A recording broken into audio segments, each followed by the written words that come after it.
Ladies and gentlemen and ladies, this your man Drew Red DR presents once again with a very special guest. Who we have with us today is Mr. William Jordan. Now, you may not know who William Jordan is now, but you will when I'm done. Mr. William Jordan is a World War II Navy vet. That's right. He been in the trenches, and he was in the trenches in a time when it wasn't good for our people. So I would like to sit here with Mr. Jordan today and get a little conversation with him, and just so you guys can understand some things, because there are things that are put in history books, and then there are always pages of history books that are stuck together. What I want to do is I want to take some of those pages and rip them apart so we can all understand. Mr. Jordan, how are you today? Fine. Great. Now, we want to jump into this thing here with the Navy. What prompted you to join the U.S. Navy? Well, I was curious. You're curious. Yeah, I was curious. Well, I tell you what prompted me to go to the Navy. Mm-hmm. My oldest brother tried to pass the test, and they couldn't pass the test. And I was young, and I said when I get older, I was gonna pass that test. Yeah. So when I got older, I went in there. The man said, "You want to go in the Navy?" I said, "Sure." All right. Get the test. You hour and 10 minutes study the test. I think it was 120 questions. And they gave me the test, and I passed it. Just like that. One time. One time. Okay. What year was this? 1941. Woo! 19. Wasn't that around the beginning of the war? The war hadn't started And yet. war hadn't. Oh, you were there before it even started. Yeah, I was there before. See, they bombed Pearl Harbor in 1941, December the 7th. Doolittle, please stop. Turn it down. Turn it down. Wow. That's when they bombed Pearl Harbor, December 7th, 1941. Whoa. I went in the Navy in the Navy 1940 in July. Uh-huh. So I was there before they bombed Pearl Harbor. Whoa. They bombed Pearl Harbor 6 o'clock that morning, right? Mm-hmm. We didn't pick it up until 6 o'clock that afternoon. I was on the ship, USS Cincinnati. Okay. Mm-hmm. Whoa. So what were your thoughts when you heard they bombed Pearl Harbor? Nothing, because I was young. It didn't make me no difference. It didn't make me no difference, you know. Okay, well that makes sense. I mean, you felt that, man, did you have a feeling that that was the start of something big? I had a feeling starting something big, yeah. Sure. Okay. It really was starting something big. It really was. Yeah. So, boy, I tell you.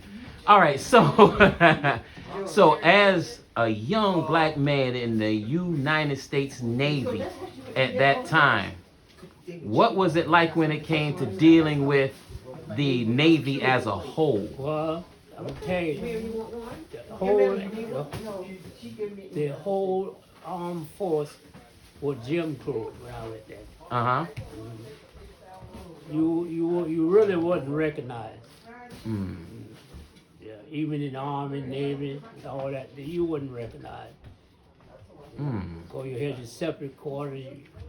Even if if you had a rank higher than the white guy, they would always put the white guy over you. So you wasn't recognized. Oh. Now in the Navy, Secretary Knott, he wanted the white little Navy. He didn't want no blacks in the Navy. When he passed, the Navy changed overnight. Only thing when I went in there, only thing you could be was the soldier officer. Mm-hmm. You couldn't be nothing. When he died, then after whatever you qualify, you could be there. Wow. That's something to think about when you think about how things are today and how much it has changed, and you wonder how much it's changed, and we have an example right here.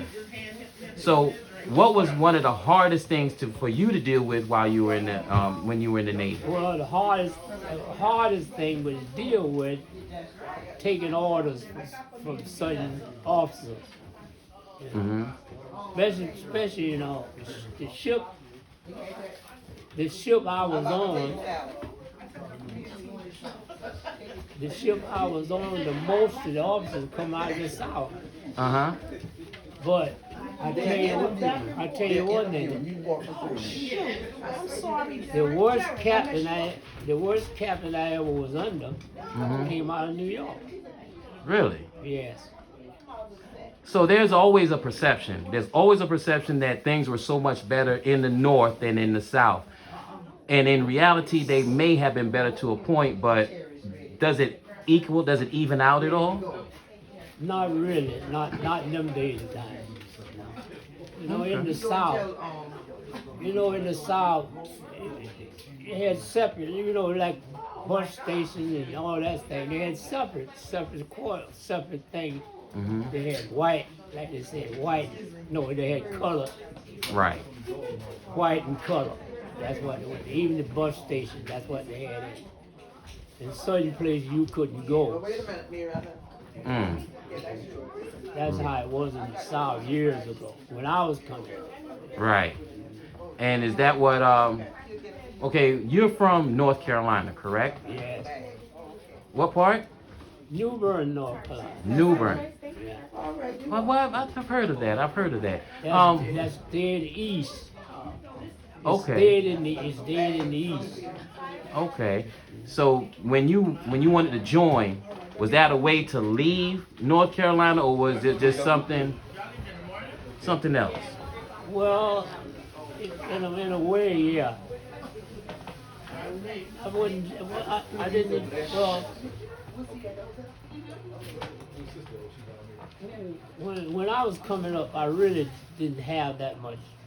Mm-hmm. That it wasn't that really bad where I was at, you know. But you knew your place. You know, white, you know, certain places you couldn't go. Right. Okay. Okay then. So do you have any interesting stories or events while you were in the war that maybe some people don't know about? You know, some type of thing that they haven't reenacted in any movies, or maybe exaggerated in a movie or a book or something. Sure, there's a lot of things in that reaction when I was there. It's not wasn't printed. Right. You know. That was never printed. That was never brought up how the blacks was treated in the armed forces. Right. Okay.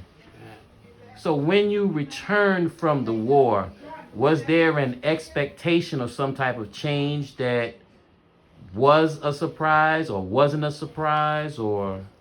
Well, it wasn't a surprise. I'm going to tell you the incident, you know.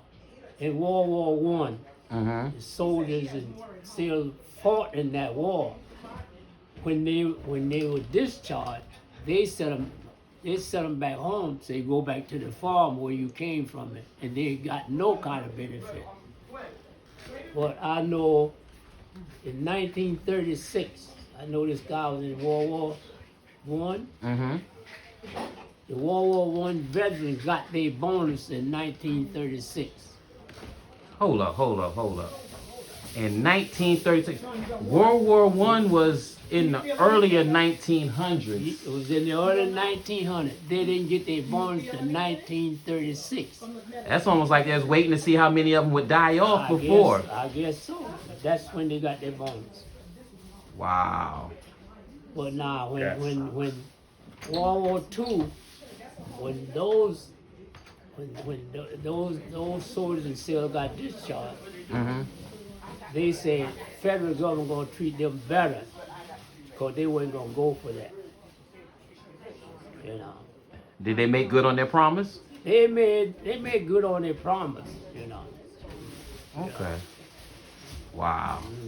That's one of those things that maybe if I'd done some deeper research I could have found, but hearing it from someone who's seen it firsthand is always a whole lot better. Right. A whole lot And better. that's the way it worked. You know, 'cause they're You know, of course, you were too young. You don't remember the first strike the post office ever had in the history? I don't remember that. I know you don't, but the division, Mm-hmm. those guys was under Congress, Okay. and them Southern Congress wasn't gonna give you no raise. You didn't get nothing, and they worked them like dogs. Mm-hmm. No such thing as overtime. They work straight time. They didn't get no overtime. So did you say no overtime?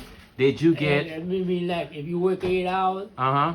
if you work over 8 hours, you get overtime. Uh-huh. Years ago, it wasn't like that. They work straight time.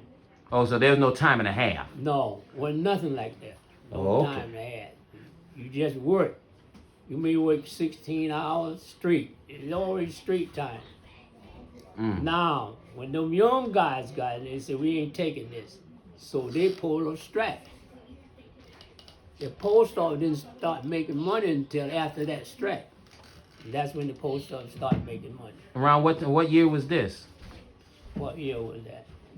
In the 60s. Okay. Mhm. Oh, 60s seemed like a time of some change. Yeah, it was time of some, that's right, times have changed. Yeah.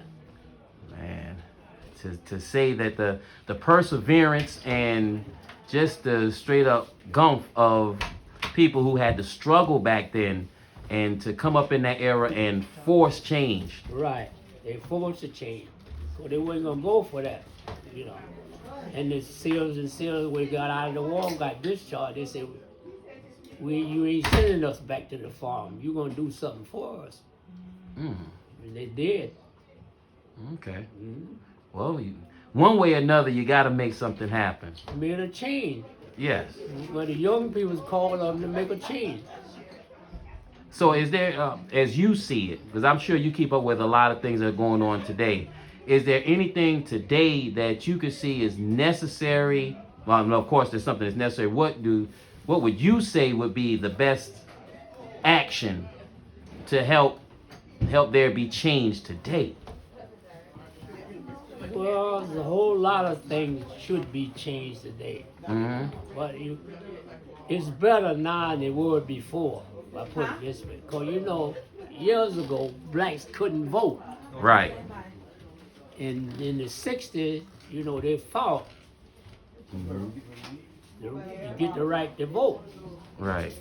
But now what's happening today, a lot of blacks got their right to vote, but they won't vote. Mm-hmm. First thing they say is their vote don't count. And it do count. This last election proved that. Right. Mhm. Okay. That's what's up. That's what's up. So, I'm going to wrap this up here and want everybody to say hello once again to Mr. William Jordan. What was your rank in the Navy? First class. First class. Well, you got class, so you know that makes Got sense. class, First but class. It didn't equal out, you know, to a white. That's Right. what I said. Right. But as always, as But long in the years went by, it equal out. You know, Mhm. they recognize you. You rank, they recognize your rank. So you had first class, you had third class, second class, and first class. right. Then you could make chief. hmm Okay. Man, that's just a whole lot. A Now, whole lot, yeah, but you know, you're right. that's a whole. I mean, just this 15 minutes here. There's been a lot of information expelled that a lot of people don't know, and even if they dug deep, it's going to take a while for them to get that information. And I really do appreciate you talking to me as always. If I had known when I was a kid what I know now, I would have probably dug every story up out of you possible. And I could have used that as my information and my experience to pass on to others. But I really do appreciate you for all that you've done in your past, even when you didn't know what you were doing was going to make that difference. And even as a man old and you were older, and I was coming up and visiting, and the things that you did, I want to say that I appreciate, and that's one of the reasons I wanted to get this quick interview in, and let people know some of the things that they may have questions about or may not have known. So once again, ladies and gentlemen, DR Presents has you here with Mr. William Jordan, first class U.S. Navy World War II vet. And I want to say to everybody that our history means something. And in order for us to get in touch with our history, we need to speak to those who have lived it, because the history books won't tell us everything. And a lot of times they're only giving you 10%, and they want you to be satisfied with the 90 that you don't get. So y'all have a good one. As always, Drew Red signing off. Peace.